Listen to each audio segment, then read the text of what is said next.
All right, for those who are first time here, welcome to my class. I'm Professor Wang, and I'm teaching aerodynamics to all of those who are interested. And if you're interested in more, I'm kind of taking screen grab of this every lecture, and you can see my lectures on YouTube if you are interested in learning what my previous lectures are and my future lectures are. So today, October 25th, we are looking at the effect of viscous flow, boundary layers, and its flow separation on lift, drag, and stability. All right. And this afternoon, 1 o'clock, we're going to discuss computational fluid dynamics, and actually using some of the stuff we learned today. All right, to figure out how to make a mesh that's actually appropriate for computational fluid dynamics. Okay, so the first thing I want to get clear is Bernoulli's principle. So last lecture, we actually asked you to come over here to the blackboard to work out how a boundary layer behaves under pressure gradient, right? So you worked out for boundary layer under favorable pressure gradient. Remember, what is a favorable pressure gradient? Favorable versus adverse. Yeah. Exactly. So favorable pressure gradient is the pressure gradient pushing the flow to go to the same direction it is already going, right? Adverse pressure gradient is the pressure gradient pushing the flow backward in the opposite direction of the flow is already going. So on the favorable pressure gradient, that's what you worked on last time, the boundary layer becomes thinner, right? The difference in velocity across the different layers becomes bigger or smaller. Something you worked out. Does the flow become more uniform or less uniform? More uniform, that's right. Okay, boundary layer becomes thinner, the flow becomes more uniform on the favorable pressure gradient. And on the adverse pressure gradient, the boundary layer becomes thicker, right? So you didn't do the calculation, but we put the equations in the decimals and you saw the result. It's the opposite. The boundary layer becomes thicker and the difference between the different layers becomes larger, or the flow becomes less uniform. Okay. One of the things we used last time is Bernoulli's principle, and I told you to use Bernoulli's principle within a layer but not across layers. So let's actually figure out why. So along the streamline, the Bernoulli's principle can be derived just through the Navier-Stokes equation. So we have just said before that du dt, the derivative of velocity or the acceleration of a flow particle, is equal to, well, F equal to ma, so A equal to F divided by m, right? Here, we don't have F, we don't have m, but we have F per volume, force per volume, that's pressure gradient. Actually minus of pressure gradient, that's the force per volume. Divided, if force per volume divided has to be mass per volume, right, to get acceleration. So mass per volume is of course density, alright? So that's the F equal to ma in fluid dynamics when we're only considering pressure gradient. Okay, so when we have a steady flow, that's something we already worked out last time, that the change in time when the flow goes from one point, let's say point 0 to point 1, the time it takes for the flow to go from here to here is actually the distance, right? Let's say this is the x direction, is equal to dx divided by u, right? That's how much time it takes. So du over dt is then equal to, if you substitute this, is equal to u times du over dx. Okay, and that is equal to minus grad p over rho. And when we are looking at when we multiply dx with dp, what we get is u times du, which is actually, when we're looking at a small distance, is equal to d half u squared, right? That is equal to minus grad p dot with dx divided by rho. So if you put this, put the left hand side and right hand side together, you're going to see that rho, half of rho u squared plus P is equal to a constant, or the difference of that along the streamline is equal to 0, right? That's kind of the derivation of Bernoulli's law along the streamline. So how does Bernoulli work across streamline? So this derivation says nothing, absolutely nothing, about how we can apply Bernoulli's law when we are looking at one streamline and a different streamline, right? Okay, so essentially here, the only thing we are assuming is, first of all, no viscous forces, and second of all, steady state flow. Okay, but under the same conditions, there is only one other condition we need to make Bernoulli's law also correct. Okay, across streamlines, and that condition is that vorticity is equal to 0, or what we talked about last time is that whenever we look at a circulation, right, around a closed contour, the circulation or the integral over that closed contour, let's call it the gamma u dot with dl, is equal to 0. So that is something we actually used a lot in three-dimensional inviscid aerodynamics, right? We said, okay, when we are at far ahead of the airplane, because the flow is uniform, the circulation is going to 0, right? And when we have only the pressure force working, the circulation does not change as this contour of flow moves past the airplane and to the wake of the airplane. So the circulation never goes anywhere other than 0, unless that contour is cut by somewhere on the airplane, right? Unless that contour is cut by airplane, this circulation stays 0. So here we are going to derive the fact that if that circulation is 0, okay, we can actually apply Bernoulli's law across streamlines. So here is what we are going to do. So we are saying, okay, there is one streamline, there is an adjacent streamline. And I'm going to draw a closed contour that connects these two streamlines with lines that are orthogonal to the streamlines themselves. Okay? And what I'm going to show you is that as long as the circulation of that closed contour is 0, Bernoulli's law actually applies not just along the streamline, but across the two streamlines. So why is that important? That actually tells us where we can apply Bernoulli's principle, and more importantly, where we cannot apply Bernoulli's principle. Just like last time on Wednesday, right? I asked you to not apply Bernoulli's across the layers. Now you understand why that is the case. Because across the different layers, there is actually vorticity, right? There is basically in a shear layer, when the velocity in a boundary layer, if the velocity profile, just draw this thing again, the velocity profile last time was like this, right? So when we have a velocity difference between the different layers, of course there is going to be non-zero circulation if you draw a closed contour between them. The flow goes fast over here, slow over here, and 0 in the direction that connects these, right? So in such a case, the circulation is not going to be 0, and they're going to see very soon that Bernoulli's does not hold across the streamlines if there is circulation in between these two streamlines.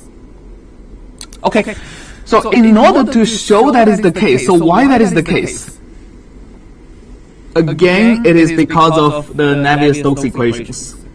But in this case, we're going to be looking at the Navier-Stokes equations. The Navier-Stokes equations is basically kind of a momentum balance, right? But in this case, we're going to look at the F equal to ma, not in the direction of the streamlines, but in the direction orthogonal to the streamlines. We're going to look at what is the force, right? What is the pressure force in the direction orthogonal to the streamlines, and what does it do to the flow? Okay, so first of all, second question. if I have a force orthogonal to the streamlines, what does it do to the streamlines themselves? Yes? Will it push them together? It'll push them together. So let's actually just ignore streamlines for now. So if I have a force that points towards an orthogonal direction of the direction of motion for anything, right? A ball, airplane, or fluid, what does it do? It'll make circular motion. Yes, it makes it turn, right? Okay, and basically it provides a centripetal force for the streamline, for the particle to turn. And now assuming, remember, Bernoulli's principle is always only correct for steady state flows, right? Steady state flows means like the flow, if you take a picture of the flow now, is the same as the picture if you take it a little bit later. So when the flow particle turns, that means the whole streamline is going to turn. All right. Okay, so here, what we are going to show is that if there is a force in this direction, okay, the force, again, like whenever we are talking about the force in fluid dynamics, it's always a lot easier to talk about force per volume. That's again, for pressure force is the negative pressure gradient. Okay, it always points from the high pressure to low pressure, divided by, the force per volume is grad P, so the force per volume divided by mass per volume that provides the acceleration is equal to that, right? Okay, so now if there is acceleration in this direction, that actually gives us the centripetal force that actually would determine U squared over R. R is the radius of turning, right? So R is going to be the radius over which the streamline actually turns. All right, agreed? Okay, so that actually tells us, this radius actually tells us exactly the geometry of this box I'm drawing here. Because the flow is turning and I'm drawing two orthogonal lines that connects these two streamlines, it means that this segment is a little bit shorter than this segment. The higher the pressure gradient is, the smaller the radius of curvature, the smaller the radius is, right? And the more shorter the inside segment is compared to the outside segment. And I can actually calculate that. So if the distance between the two streamlines is d, right?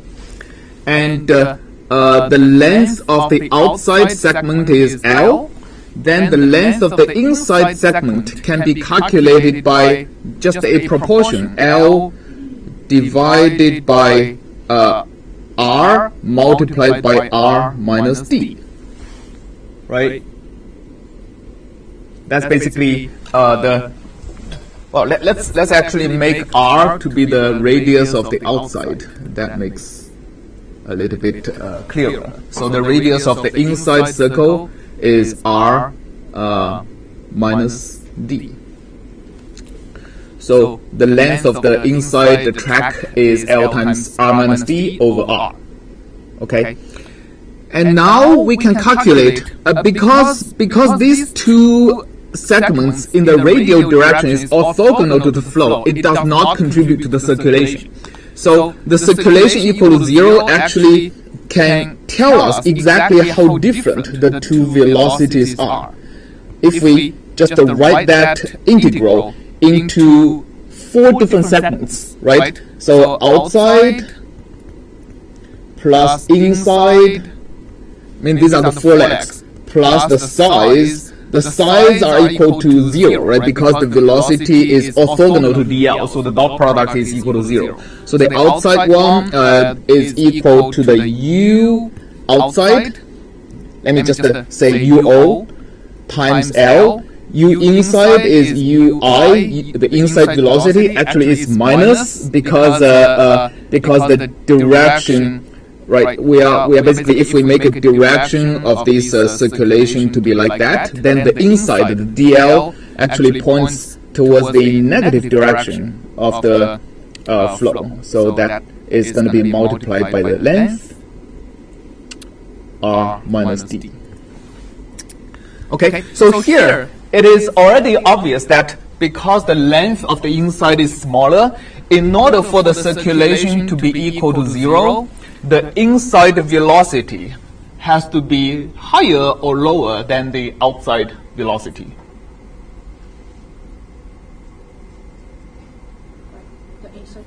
The inside has to be higher, right? Okay, this can already tell you, okay, the pressure gradient points towards that direction, which means the pressure has to be lower inside than outside. And the zero circulation tells me that the velocity at the lower pressure location has to be higher than the velocity at the lower pressure location. Than the velocity at the higher pressure location. So lower pressure, higher velocity, higher pressure, lower velocity. That already starts to point towards the direction of Bernoulli's principle, right? Okay, and then we can just work out the details. The details, again, like let's consider a very, very small volume so that the difference between r minus d and r is small, or consider, let's actually now consider L to be much, much smaller than r and d much smaller than r, right? So, and the difference between u outside and u inside is much smaller than either u outside or u inside. Then we can start to use calculus. All right. That difference can be split into the difference between UO and UI times L. So that's a contribution from the difference in velocity. And then plus the contribution from the difference in length. U outside or U inside, it doesn't matter, times L times D over R. Okay? So that is basically ignoring the second order terms. Anywhere that involves the square of a small number, that I ignore. Okay, so that actually gets us to actually a pretty simple relationship that says, okay, the difference in velocity across the two streamlines plus the velocity, if I get rid of, so instead of writing equal, I'm just going to remove L from both sides of the equation. D over R is equal to 0. And now if we use this relationship, what we get is du plus, actually minus,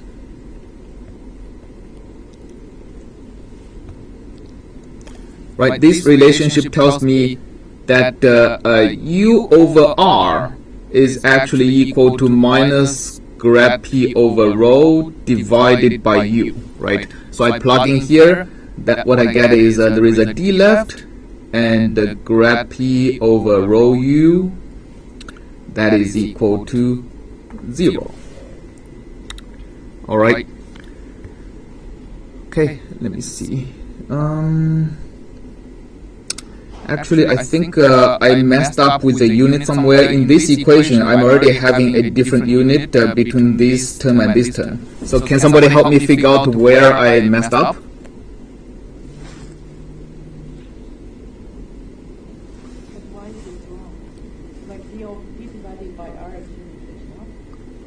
D divided by R is non-dimensional. Right. So the unit is actually correct.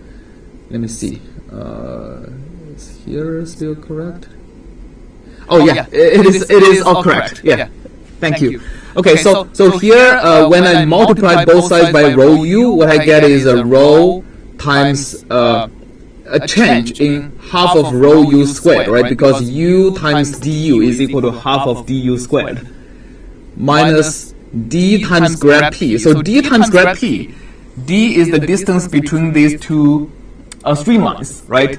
That distance times the pressure gradient which we assumed is in the direction, in the radial direction. This is actually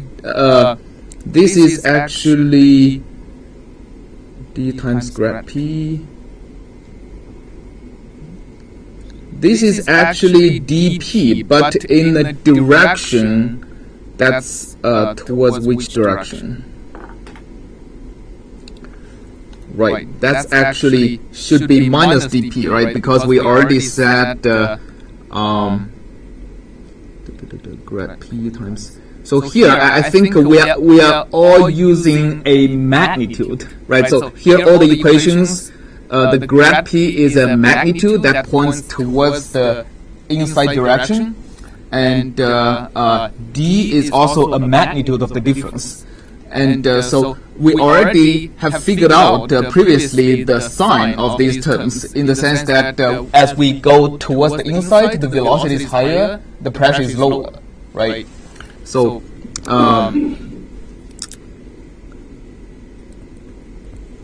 if we replace this by minus dp, what we get is d of half rho u squared plus p is equal to 0. Again, that's basically Bernoulli's equation across the different streamlines. All right. Okay, so essentially what we have derived is that the Bernoulli's principle actually holds not just along the streamline, but across the different streamlines, as long as there is no vorticity, there is no circulation between these different streamlines. So if you generalize this, essentially if there is one block of flow in which any contour you draw, you get zero circulation, then you can apply Bernoulli's anywhere with any 2 points inside that block of flow. You can apply Bernoulli's as long as the flow is steady state, and you can ignore viscous effects within this block of flow. Okay, so that's something as we are going to viscous flows, we have to be aware of when we can use and when we cannot use Bernoulli's. Okay, so with that, let's actually review a little bit of what we did on the last lecture on the blackboard, right? So we looked at a boundary layer on the favorable pressure gradient. So exactly what you worked out, I think, is this case when we have an accelerating flow. So we started from this purple boundary layer. We kind of discretized the boundary layer into 4 different sections, and we worked out on the blackboard when we have a pressure gradient that pushes along the streamline, make the flow faster, how much does the flow get faster for the 4 different layers? We used the Bernoulli's for that. And we also figured out how much thinner each layer becomes. What did we use for that? Mass conservation, exactly. So we see that because the velocity goes faster, the layers becomes thinner, right? So the whole boundary layer becomes thinner and the flow becomes more uniform on the pressure gradient. Yes? Delta P is just the distance between purple and red, right? Delta P is actually the difference in the pressure between the location where we have the purple profile and the location where we have the red profile. Okay. And on the other hand, when we have a adverse pressure gradient, actually first observation is it takes a lot less adverse pressure gradient, right, to make the same effect as a favorable pressure gradient. It takes a 50 favorable pressure gradient to make the boundary layer shrink in thickness by about a factor of 2. And it takes much less than 50 for the boundary layer to thicken by a factor of 2. So that's something like that minus 7.4, right? So the boundary layer is much more sensitive to a adverse pressure gradient. And also, because all the velocity becomes smaller, again by conservation of mass, all the layers thicken and the boundary layer thickens. So this actually has a lot of effect when we look at the airfoils. So when we go back to airfoils, so if we look at an airfoil, right? And of course, a real boundary layer is not discrete layers. It's really always a continuous velocity profile, exactly because of viscosity, right? Remember, viscosity always tries to make the velocities closer to each other. It kind of accelerates the slower ones adjacent to the faster ones, and slows down the fast ones adjacent to slow ones. So it makes the boundary layer smooth. But the profile is actually going to be more similar to the ones we see on the adverse pressure gradient when the boundary layer is at adverse pressure gradient. So can somebody tell me which ones look more like the red ones on the adverse pressure gradient?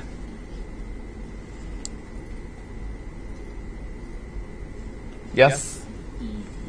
Yeah, E and D, right? They look like the ones. So let's actually look at what's the difference between the red and purple. For the purple, we have steepest change. We have much faster change. By steepest change, I actually mean the opposite. As you're changing Y a little bit, you have a lot of velocity change, right? You have the fastest velocity change closer to the wall. Well, for the red profile, the fastest change is a little bit away from the wall, right? And that's the most significant difference. If you look at the velocity profiles, the B profile is actually the profile on the zero pressure gradient.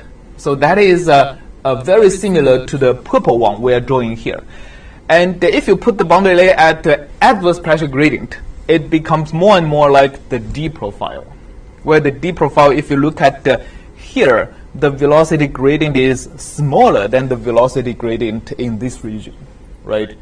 So this C is a velocity profile on the small adverse pressure gradient. D is on the bigger pressure gradient. And the E is actually a boundary layer that starts to separate. Why? Because you start to see negative velocity over here, right? Anywhere you start to see negative velocity in the depth of the boundary layer, that means the flow is starting to separate. And the A profile is a profile on a favorable pressure gradient, like the red one over here, right? You have the fastest change is even pushed more towards the wall. Okay. And now, let's actually identify where they appears on the airfoil. So if you look at an airfoil, and we're going to look at the pressure gradients later. So usually closer to the leading edge, you see favorable pressure gradient. Okay? And as you go towards the trailing edge, you start to see adverse pressure gradient. And you start to see the profiles that more look like a separating profile. So let's actually look at some actual pressure gradient plots and see why that is the case. So for example, this is a very thin airfoil. Okay? And we already looked at the thin airfoil theory, and you should be able to see like which one corresponds to what angle of attack, right? So here we are looking at 3 different angles of attack, 0, 1, 2 degrees. At 0 degree, I think that's a problem that everybody got correct in the quiz. Okay, at 0 degrees angle of attack, the airfoil has this profile. Basically, the upper and lower surface has exactly the same pressure distribution. All right, so no question. And at 1 degree angle of attack, the upper surface becomes this one, lower surface becomes this one. 2 degrees, upper surface this one, lower surface this one. Okay, so let's look at the lower surface first for the 2 degree angle of attack. Somebody tell me which part of the lower surface is at favorable pressure gradient. Lower surface, which corresponds to this line. Yes? So, like, the pressure you want to... No, sorry, you want it to decrease. Yes. The leading part of it, right? Positive and not Exactly. So you have to remember the CP plot by convention is plotted opposite. Okay, this is high pressure, this is low pressure. And the favorable pressure gradient means what? The pressure actually pushes the flow forward towards the trailing edge, right? Which means the pressure has to be higher behind me and lower ahead of me. That's this part, right? Higher here and gets lower and lower as I go downstream. So this part is favorable pressure gradient. Of course, this part then is adverse pressure gradient. And what you see is that on the when this thin symmetric airfoil is posed at a positive angle of attack, the lower part, or the pressure side of the airfoil, that's usually what we say, because at positive angle of attack, the upper side provides suction, the lower side provides pressure, right?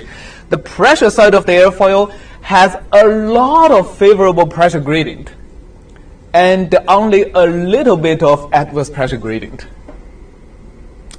The suction side, or the upper side, is exactly the opposite. Okay, so that's this plot. You get a very strong but very small favorable pressure gradient, right? So from here to here, I mean, many people cannot interpret this. Actually, somebody came and asked me, what is this vertical line about? This vertical line is about a very small distance around the leading edge that goes from the stagnation point, which is Cp equal to 1, right? Cp equal to 1 means the velocity is equal to 0, okay? Highest pressure point, stagnation point. There is a very, very tiny distance between that stagnation point and what we call the peak suction. The peak suction is where the pressure is the lowest, right? Suction means low pressure. Peak suction means the smallest pressure. Okay, so the flow actually goes from 0 velocity to the fastest velocity around the trailing edge in a very short distance. That's what this vertical line is about. So the pressure gradient is extremely favorable, okay, within this extremely short distance. And for the rest of the entire suction side of the airfoil, it's adverse pressure gradient. Right? Is it clear? Right? I mean, this is the lowest pressure point. And starting from like here all the way to the trailing edge, I'm kind of going against the pressure gradient. Pressure is always higher ahead of me compared to behind me, right, as the flow goes. So that's why, okay, that's why, let me actually show you one thing first for this kind of airfoil. If I do a viscous calculation at foil, I think Professor Drayler showed you something like that, right? Did he? No? In the lab? Okay, so if you do a viscous calculation, that actually shows you the thickness of the boundary layer. By the way, this actually plots the displacement thickness, the delta star, right? But like very similar to the, I mean, it's order 1 difference to the momentum thickness. But if you plot the thickness, you are going to see a obvious asymmetry between these two sides when you put the airfoil at the positive angle of attack. Can somebody use the pressure gradient to understand why the boundary layer is thicker on the upper side?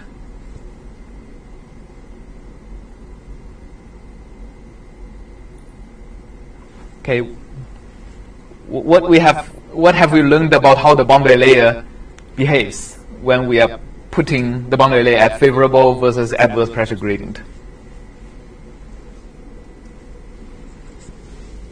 So basically connects this plot and this behavior, right, as we put favorable, adverse, and get a conclusion about how the boundary thickness behaves.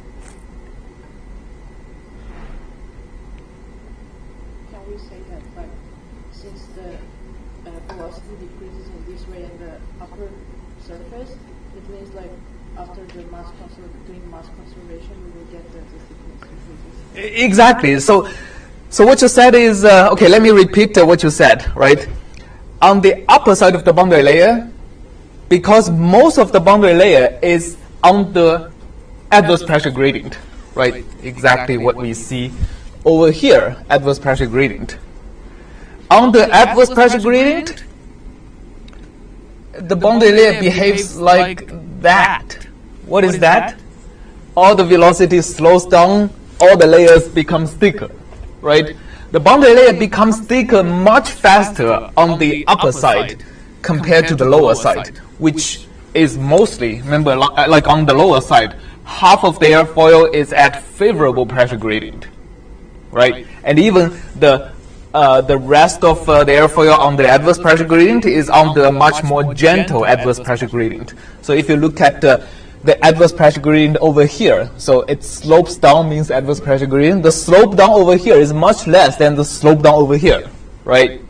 Okay, so lower side or the pressure side, mostly favorable pressure gradient, a little bit adverse pressure gradient, which means the boundary layer is thick. On the suction side, most of the boundary layer is on the adverse pressure gradient, and sometimes very strong adverse pressure gradient. That's why the boundary layer is thicker on the upper side. So what's the effect to aerodynamics? The existence of the boundary layer, that's something I think is only obvious when you start to actually plot the streamlines. The existence of the boundary layer actually has a quite dramatic influence on the outside of the flow because of the displacement effect. So what is the displacement effect? The boundary layer actually has a flow that slows down, right? When the boundary layer slows down, it kind of displaces the flow outside. So effectively, instead of seeing an airfoil that's the black contour, the flow outside is seeing an airfoil, an effective airfoil that's this shape. The shape that includes the displacement thickness of the airfoil. As a result, instead of seeing a trailing edge at this point, the flow outside sees a trailing edge that's kind of in the middle between the red line and the blue line. Somewhere that's shifted upwards. Now imagine what does that mean to the effective angle of attack of this airfoil. Right, so the angle of attack is at 2 degrees, which means the flow goes slightly upwards. The angle of attack is the angle between the flow direction and the line that connects the leading edge and the trailing edge. That angle is 2 degrees. Now imagine the trailing edge is actually not here, but instead shifted upwards. Okay, the effective trailing edge is actually above the physical trailing edge. So the effective angle of attack is decreased or increased? Decreased, exactly, right? Yeah, so the existence of this asymmetric boundary layer decreases the effective angle of attack and actually decreases the lift. All right, the decreased angle of attack means decrease the lift. And can somebody actually already tell that from these lines? Okay, so what these lines are, the black dashed lines indicate what the pressure distribution would be if there is no boundary layers. And the red and the blue line indicates what the actual pressure gradient is, taken into consideration of the boundary layers. And can somebody tell me, is the lift increased or decreased?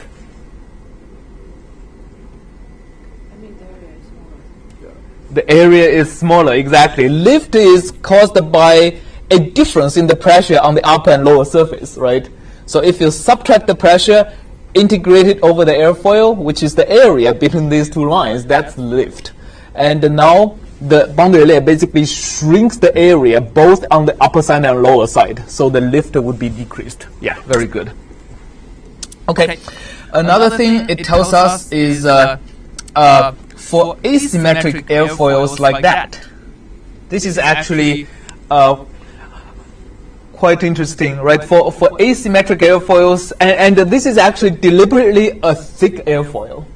For a thick airfoil, the significant difference between the thick airfoil and thin airfoil is that, first of all, in the leading edge region, there is no longer that huge peak of suction, right? We said that according to thin airfoil theory, this peak suction goes to infinity, and the less thin airfoil the airfoil is, the less that peak suction is going to be. Okay, so this peak suction disappears. And two is that Now, both on the upper and lower side, when you get closer to the trailing edge, there is actually more significant adverse pressure gradient. All right. So if you do a calculation of this airfoil, you're going to see the boundary layer actually thickens the most, not like within the middle, but going towards the trailing edge. And that actually also has a lot of influence. So let me actually just go really quickly and show you one of the most significant effect of the boundary layer getting thicker and thick to a point where, just like in this case, if I push it too much, the boundary layer becomes so thick in the first layer that basically the shear layer goes away from the wall, right? So this is an indication, this is a real flow visualization of when that actually happens. So we have the airfoil, and you're going to see the flow will start moving pretty soon. And the separation actually appears slowly. So look over here. Look over here. Right? The shear layer now sits over here instead of near the surface. It's basically the bottommost layer of the boundary layer becomes so thick that it is comparable to the size of the whole airfoil. So now the flow is still attached. Separation starts to happen. It starts to move upward and all the way to here. So you can think about this whole separated region is like the bottom layer of the boundary layer you calculated. Yeah, this is a cool video. There are other things in it. If you're interested, keep watching the rest of the video with other fancy stuff. Okay, so let me actually ask you, based on what we have learned, okay, how will this particular airfoil stall? Okay, so stall of airfoil is flow separation, right? Okay, flow separation occurs when you have the strongest adverse pressure gradient, when the adverse pressure gradient is kind of too much for the boundary layer. So for this airfoil, I'm only showing you the zero angle of attack pressure, but like now you guys can use thinner flow theory, right, to imagine what the pressure distribution will look like if I put the airfoil at a higher and higher and higher angle of attack until at some point the adverse pressure gradient is too strong for the boundary layer to stay attached. Okay, can you imagine this in your head and tell me where that point is going to be?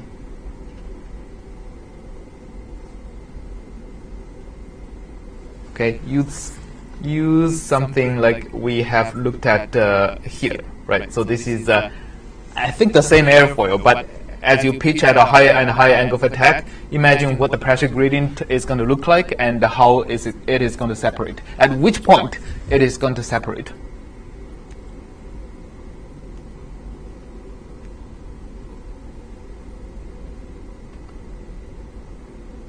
Yes? Could it be like right after the suction peak? Because when the angle of attack increases, the peak goes higher, and then when it has to go back down, increase? Exactly. This airfoil is going to separate right after the peak suction. That's right. So imagine this one. Imagine this pressure distribution, right? Here is the strongest adverse pressure gradient, right, for the whole airfoil, even at just a 2 degrees angle of attack. Just imagine you put this at 5 degrees angle of attack. This peak is going to much higher, and the adverse pressure gradient is going to easily just kill any boundary layer, right? So this airfoil is going to separate right at the leading edge. At what angle of attack? I don't know. It depends on the Reynolds number. We're going to talk more about it later, but like, it's going to separate right at the leading edge. So this kind of flow separation, imagine what it'll feel like, right? So you pitch at higher and higher angle of attack, the flow stays attached, and at some point the flow separates, and the separated layer is going to, instead of following the airfoil, is going to go at a different angle, right? all the way from the leading edge to the trailing edge. And suddenly the trailing edge, the effective trailing edge, moves from very close to the physical trailing edge all the way to here, to the middle between the physical trailing edge and this shear layer that has gone separated all the way from the leading edge, right? So you have a massive loss of lift suddenly, okay, with a small change in the angle of attack. So this is like when you have a very thin airfoil with a very sharp suction peak that creates a very adverse pressure gradient at high angle of attack. That's how the airfoil is going to stop. You have a sudden loss of lift. Okay, so we can show some calculations later, but like, let me just contrast it to an airfoil like that. This is how the pressure distribution of this airfoil looks like at a lift coefficient of 0.3. I kind of set it instead of angle of attack, I set it at the CL. So I take this as almost the extreme opposite case.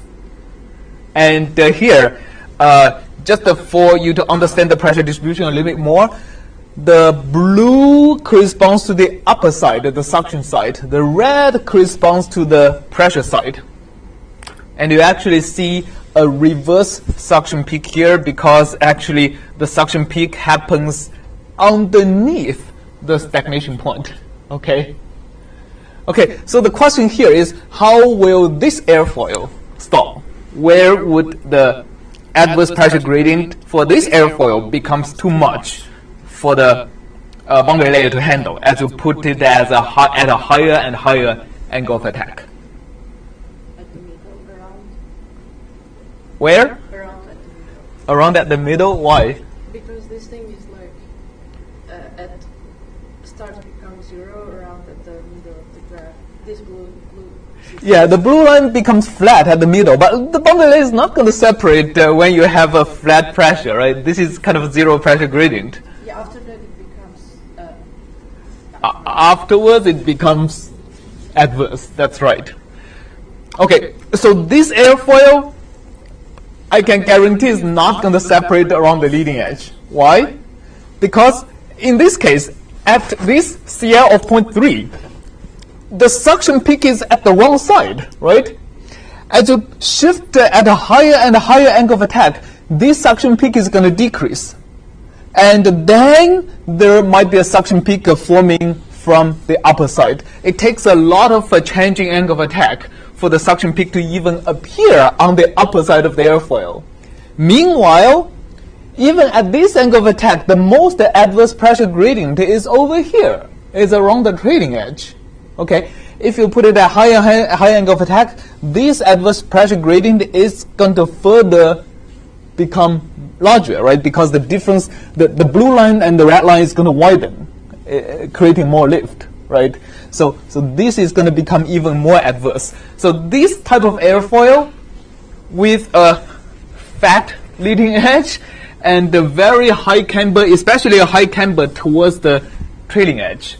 I think this airfoil 6618 means the highest camber is actually at 60%, right? I hope you still remember how to read this. 6 means highest camber is 6% of the chord, right?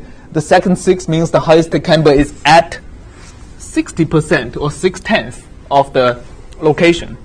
And the 1/8 means the thickness is 18% of the chord. Okay, so for a thick airfoil with high camber towards the trailing edge, separation is going to start happen at the trailing edge.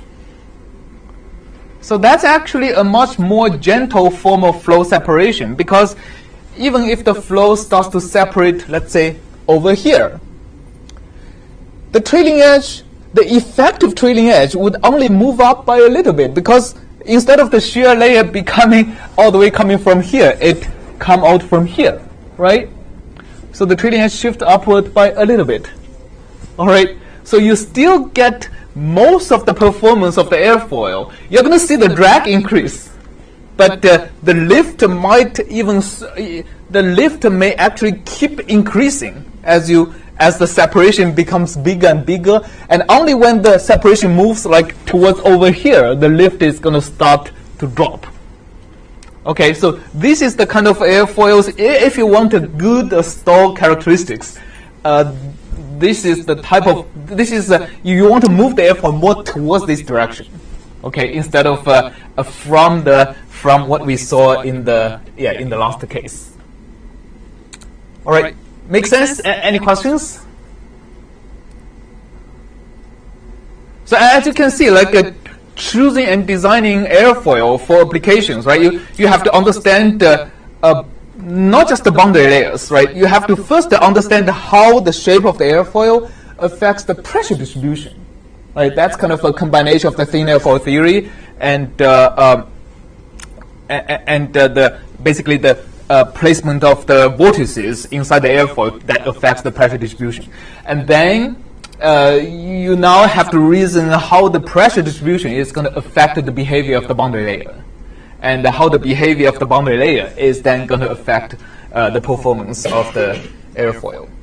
Okay, so starting from the next lecture, we are going to start looking at the turbulent boundary layers. So up to now, we are kind of avoiding the elephant in the room because we are kind of stuck with a Reynolds number that's low, right? So, for example, the Reynolds number here. Remember, what is Reynolds number? It's the for airfoil. This is always the Reynolds number of the chord length, or the ratio of the chord length divided by that tiny number we talked about the last lecture. That tiny number is viscosity divided by rho divided by velocity of the airfoil, right?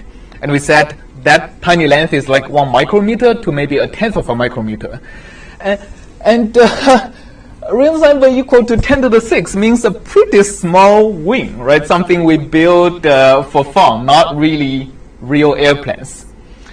And whenever you go higher, most of the boundary layer is not going to stay laminar, which means they are not going to stay steady state. They are going to go turbulent. And the next lecture, we are going to start looking at what it means by the boundary layer going turbulent and how that affects, first of all, how thick the boundary layer is going to be, and the second of all, how it stalls. Okay, so both are going to be different. So see you next Monday for that, and this afternoon we're going to do some computational fluid dynamics. All right.